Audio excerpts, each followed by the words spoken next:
Listen, me don't know who make them nowadays, manier, but me need you to unmake them expeditiously. Because why am I coming from my run? Like, I am sweaty, stay bad, me look like me a struggle. And I come into the building and I'm passing the concierge and I'm like, oh yeah, I have a box to collect, right? The concierge proceeds to tell me, no, I have several boxes to collect. So me now, I struggle with me accoutrement and 4 men stand up at the elevator. I try to get into the elevator and one of the elevators not working. You know, I shout out, I'm like, can you hold the elevator for me? Because they weren't going to do it otherwise. So, them hold the elevator, I go for buzz, and it now work. So, me say, all right, me come off. Them follow me off of the elevator. Me a hold, me 15 bucks them, you know. And me say, we'll try the next elevator. Somebody else is already on there. So, them push past me to go into the next elevator. And I'm like, could you hold the elevator? No. Them me have to push and try and get in there. It's not working. And the 4 of them catch up in there. And now make no space for me. So I'm like, you know what? Let me come off. And go use the 3rd elevator by myself. Because none of these men have no chivalry. The one of them stay bad. I mean, I don't know where them come from, but them need to go back under them mother because this is crazy. They were just protecting themselves. Maybe they just did not want to hear that they were harassing a poor, vulnerable woman. Hold up your own stress. Just out of curiosity, why is serenading not a thing anymore? And used to show up to a girl's house who they liked with a guitar and start singing, hoping they'd peek their head out the window. Men used to go to war. Now, men expect you to have sex with them after they pay for a $50 dinner. Now, men are talking to an entire football-sized roster of females. Now, men are cocky, their egos are through the roof. And if you mention a guy that you like to your friends that you've been hanging out with, just forget about it. You're never gonna hear from him again. Never. Men no longer want to be in committed relationships with women because the odds of us being happy in those relationships are near zero. Not worth the risk. What is it with guys nowadays? Like, why are we both competing to be princesses? Can I be the only woman in the relationship? Is that okay with you? Can I feel like a woman? Can I? Because this whole thing of like, will you come to London like to meet me? Yes, of course. Why don't I also get a ring whilst I'm there? And like, why don't I propose to you? Why don't I get down on one knee, plan a whole proposal and like ask you out? Like ask you to be my girlfriend. Why not? Even though you're a man, like maybe I should ask you to be my girlfriend. And also the kind of guys that slide into your DMs and like they come up with the, I don't know, man, like weirdest opening line or whatever, but sometimes it's funny, so I respond, and then they start playing hard to get. Do you want me to like where is I don't understand it. So you're messaging me and then you expect me to chase you, like what? Like I don't know. I'm just really confused. Men becoming more connected to their emotions and not being desperate. It is a rough patch for some women. Feckhead, you spent $10,000 off my credit card? Yeah. What you mean, yeah? I had to pay my mama rent. She was backed up like 5 months. I just paid it off for her real quick. But that's not my problem. And I only have a $10K balance on my credit card, so you took all the money off my credit card. I'm gonna put it back. Simple. You weren't even supposed to find out. I was just gonna put it back. What you mean put it back? You can't just put it back. Like, what you mean I can't just put it back? I have a Langley account. I can transfer it from my phone, deposit the cash into my Langley account right here, and just put the money back into your account. You would have never know it was missing. And my credit score is gonna drop. Okay, so what I gotta do to boost it? Not take money off my credit card. Okay, well the one time I just gonna put it back. Like your mother is not my responsibility. I understand, she's my responsibility. Okay, so you should have used your money. Your money is my money. My No, money is your money. no. No, it's not. My money is your money. Like, No. That credit card has it says my name. I had to deposit the money into the account to pay the bill. I could not give them cash. She was late, so I had to pay it like that. That doesn't even make sense. It doesn't make no type of logical sense that you had to deposit money on my credit card when my credit card already had the money up there. Either way, you're going to get the money deposit. I do it first thing in the morning. Like, what's the problem? What's the issue? I'm going to report fraud, and your mother's just going to have to get evicted. How she gonna get evicted? It's paid. It don't matter. I'm gonna report fraud because you was never supposed to use my credit card. But I'm putting the money back. It doesn't matter. His money is their money, but her money is hers alone. You can't make this stuff up. If anything, it would boost her credit score 10 times if paid back straight away. That young man deserves better. Men are having a huge issue this day and age with being completely entitled but having no right to be. Like, they literally do not have a leg to stand on, but they will sit there and act like they are the prize and we should be sitting here begging them for attention. Meanwhile, we have a male loneliness epidemic where women, myself included, are finding that it is much more peaceful, we're even more successful and happier the further away we are from men. Anyway, if you want to go viral, piss off men. Affordable female bots can't come soon enough. If you're so happy without men, why can't you stop yapping about us? I don't know who needs to hear this, but if your man is paying for rent, it doesn't mean he's providing for you. He would have had to pay for rent with or without you there. I genuinely think she won the Stupid Bitch Award. Someone give this stupid bitch the Stupid Bitch Award, because what the fuck are you talking about? What are you actually, like, on right now?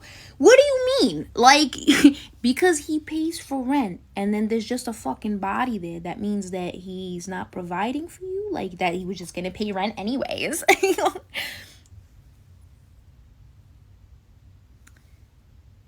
Y'all are fucking delusional. Like, yes, he is fucking providing for you. He's providing a fucking house for you. You meaning to tell me that your dad, if you had one, didn't provide for you? He just had to pay for rent. That's what it is, whether you're there or not. Y'all really need to go see a fucking therapist. Modern feminist dating advice is just prostitution propaganda. Actually, saw you coming out of there and I thought you actually kind of handsome. I was wondering if you want to hang out sometime. Oh, where? Charge it to the game and approach someone in your bracket next time. Don't go for a 9 out of 10 guy when you're a 6 out of 10 woman. If there are no men in your DMs, okay? No one's in your DMs, no one's hitting you up. When you go to the club, no one's chatting to you, you're getting no attention.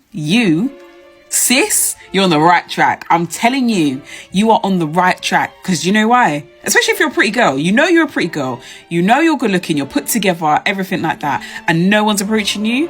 It's because you're giving off the energy that you're not to be messed with. Think about it. Men are very sensible, okay? They may act like they're not, but they're very sensible. And they know a good woman from a mile off. They know who they can mess with. They know who they can get away with stuff with. And they know who's not to be messed with. And you are not one to be messed with. And they can see that from a mile off. So they're like, nah, not approaching that. Nah, not even going to try my luck with that, because what's the point? They're going to try their luck with women that they think that they can get. They don't think they can get you. And that's a great thing. And keep on doing what you're doing, okay? Or you're just fat, or your standards are too unrealistic, or your breath stinks. These women think they never have to work on themselves. It's crazy.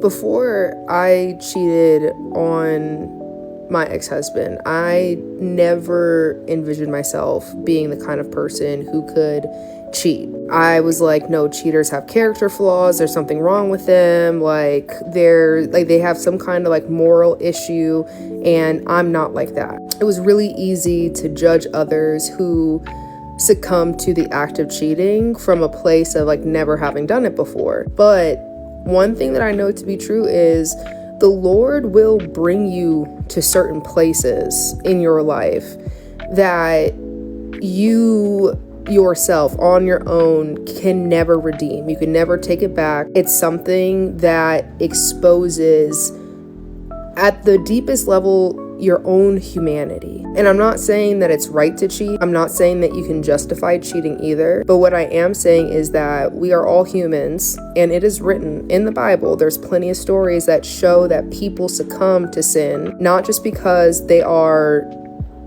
more flawed than another person, but because we as human beings, we just have inherent flaws. That is part of our nature. And it might not be cheating that shows up for you. That might not be how your flawed humanity expresses itself. That might come out in having a temper, in gossiping, in violating boundaries of some sort or some kind, in idolizing certain things, in promiscuity, in using or abusing substances, no matter how functional you are at work or with your friend group.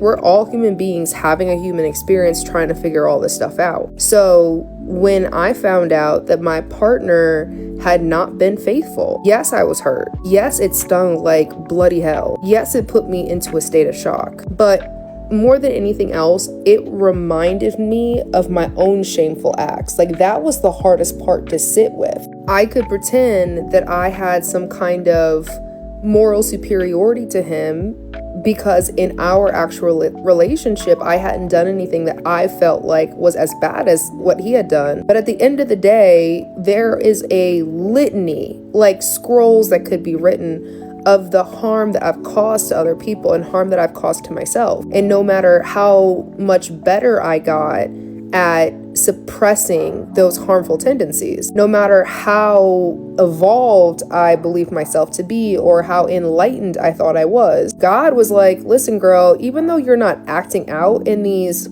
old ways that you had, doesn't mean that the seed of that harm doesn't still belong in your heart. And I truly believe that God didn't create the circumstances for my partner to cheat. He might have allowed it to happen, but the way he's used it is to reflect back my own shame, my own unresolved shame back to myself of how I used to be before I was well, before I found God, or rather should I say before God found me. And in the healing work that I'm doing in partnership with my guy, it's also giving me an opportunity to heal from past wounds that caused me to wound others. And in that place of really sitting with the reflections, the fragments of the worst of myself, and not running from my own humanity, and not trying to push my dirty laundry to the side, but instead to sit with it,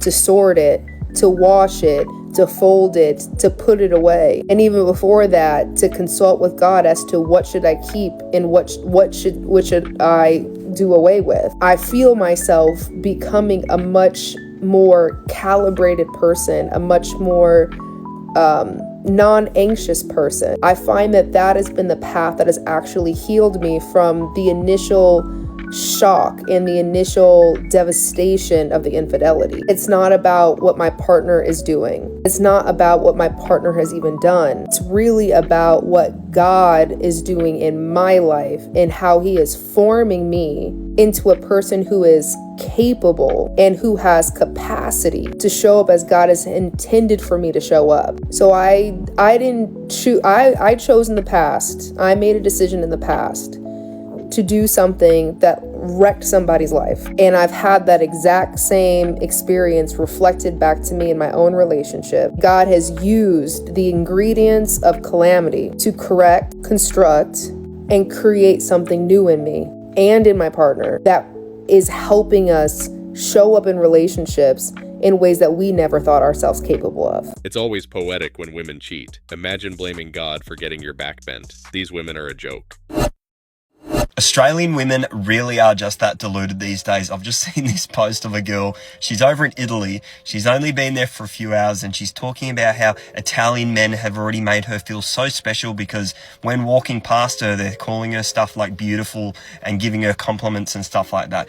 Guess what happens back home when we decide to give you guys compliments or try to shoot our shot? You know what you say to us? You call us creeps and weirdos. It's got nothing to do with the fact that Australian men aren't stepping up to the plate. It's got to do with the fact that you're only attracted to one type of man, and any other man that comes in your direction, he's instantly a creep. The dating scene is completely cooked because of these type of women who only have one type of man, which is tall, dark, and handsome. If it's anything else in between, they don't want a bar of it, and you're a creep. Sure, you have free will and you're allowed to have a type. I myself have a type. Most men have a type. Everybody probably has a type. But as men, we don't usually discriminate. If we think that you're a beautiful girl and, you know, you have a great personality, we're probably willing to see where things go. We're not going to discriminate just because you're not our type.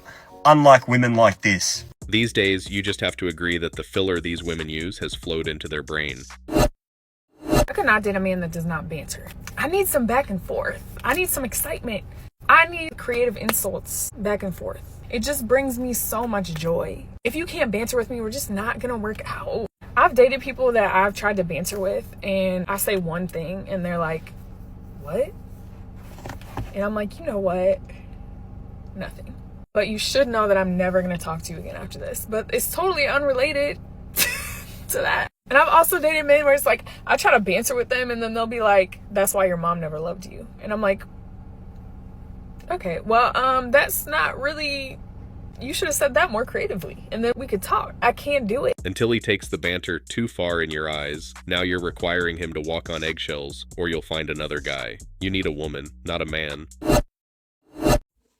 I think it's really unfair that men get to be hot for free, while women, like I'm nearly going broke just trying to maintain medium ugly, and men get to walk around with their $40 haircut, getting older and hotter for no money, for free. It's just not, it's not fair. I'm sick of it. Ditch the upkeep, go natural. We don't care about all the glam. Learn not to give a fuck. It's free and way less stressful. You could have the most full roster as a woman of the most manly men. You move, okay? No one wants to help you with moving. Where did they go? Okay, suddenly all these men, they become businessmen. Okay, I thought I was getting into guys that were like lumberjacks, okay, could help lift some boxes. No, suddenly I'm dating men that have never been to the gym, I guess. They can't help me with anything. Okay, then why are you here then? Clearly you don't like me enough then. That's crazy. Okay, when I was younger, when someone moved, in my opinion, it was like a community effort. Everyone came in, everyone chipped in, everyone helped. Wrong.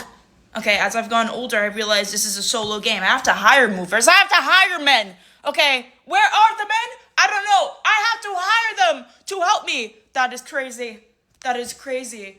Okay, and now I've realized it. I'm like, oh, you like me, but not enough to help me move? Okay. We're changing the whole roster up. No one's getting renewals. Whole team is getting traded. You're gone, you're gone, you're gone. Get out of my face. You may play ball, but you're not going to be playing me. You're done. There are moving companies for that. I'm trying to keep my spine healthy all the way into my 60s. My leadership, women would not have to pay taxes. No, they wouldn't. You're a woman, no taxes for you. Everything is a tax write-off for you. Next, we are going to stop funding male medical research. No more of it. From now on, we are only doing studies and research for women, on women's health only. From here on out, thank you. And finally, every man is guilty until proven innocent. That's just a quick look. I go back, shorty. I hate to say it, but that's why I be understanding when certain people be saying like women shouldn't be in a higher place of power and shit because of opinions like this.